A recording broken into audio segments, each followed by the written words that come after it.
Moi, si j'avais le droit de tout faire, je pense que je casserais toutes les vitres de la maison, que je m'accrocherais au lustre, que je ferais basculer des armoires, que voilà quoi. Alors ça, c'est pas vraiment... pour les parents, c'est pas génial, ni pour les enfants, d'ailleurs. Parce que quand t'as plus de règles, tu peux faire tout. Le problème, c'est que souvent, quand tu fais tout, tu meurs.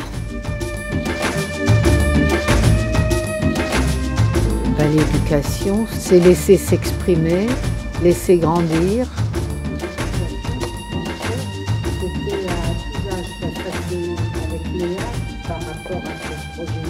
Moi, quand j'aide les autres, je me sens soulagée, je me sens délivrée. On dirait qu'il y avait une case au fond de moi qui n'a pas été ouverte et que je suis obligée de... Voilà, une case. Obligée de l'ouvrir. Aller voir les autres, aller pousser pour aller connaître plein de monde, pour pas être toute seule. Pourquoi on gagne sa liberté? Moi, je pense que grandir, pour moi, je pense que grandir, c'est apprendre à dire non aux parents. Quand on a le courage de le dire. Quand on a le courage de le dire. De dire non? Ou de dire oui? Leur dire qu'on veut être libre. Parce qu'on a le courage de grandir.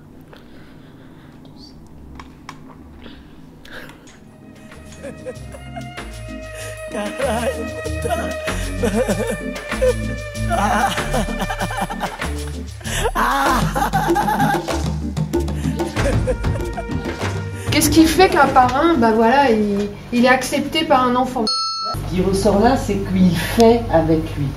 Et ça, je trouve que c'est des choses vraiment très importantes. Vous parliez tout à l'heure de choses pratiques, mais là, on est dans le faire. L'idée, c'est que vous avez un quart d'heure pour imaginer des formes de parrainage que vous avez envie de faire, des formes de choses, soit parce que ça vous concerne toutes, et tiens, moi je pourrais tenter ça, j'aimerais bien tenter ça avec toi, ou j'aimerais bien tenter ça avec toi, ou soit tiens, j'ai une idée, mais moi je peux pas le tenter tout seul, ou tiens, moi j'ai une envie, ou tiens, moi j'ai un rêve, mais en tout cas, on a un quart d'heure pour passer à l'action. Nous allons essayer de mettre en place plusieurs parrainages au sein de la Mexama. Entre jeunes. Entre jeunes. Ah, entre jeunes, c'est-à-dire? Entre jeunes quoi. Enfin, genre moi ou Valentin, ou moi et Léa, ou William ou Léa. Enfin, après, ça faudra que ça aille dans les deux sens, mais je sais pas.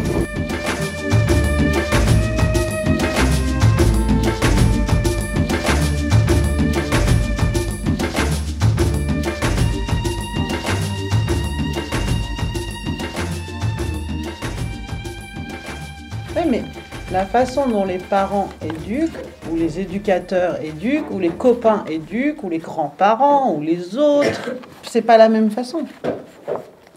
Mais tout ça, ça participe à faire grandir. Si on avait que les parents enfermés dans une maison, moi toute seule avec mes parents, je grandis pas, quoi. Enfin, c'est aussi le fait d'aller voir d'autres gens autour qui font d'autres trucs. Moi, par exemple, mon père, il est handicapé et il est sourd et muet, il est handicapé. Et tous les jours, quand il fait une sortie, je sors avec lui pour l'aider à parler, pour l'aider à mieux entendre, par exemple, s'il y a quelqu'un qui veut lui parler, moi je vais parler la langue des signes, je vais parler à une autre personne et je vais lui dire ce que mon père veut lui dire et ce que le monsieur veut dire à mon père. Quand tu rentres chez toi, tu es fier. Par exemple, quand je reviens à l'internat, je suis fière de ce que j'ai fait. Quand je suis à l'école, je suis fière de ce que j'ai fait.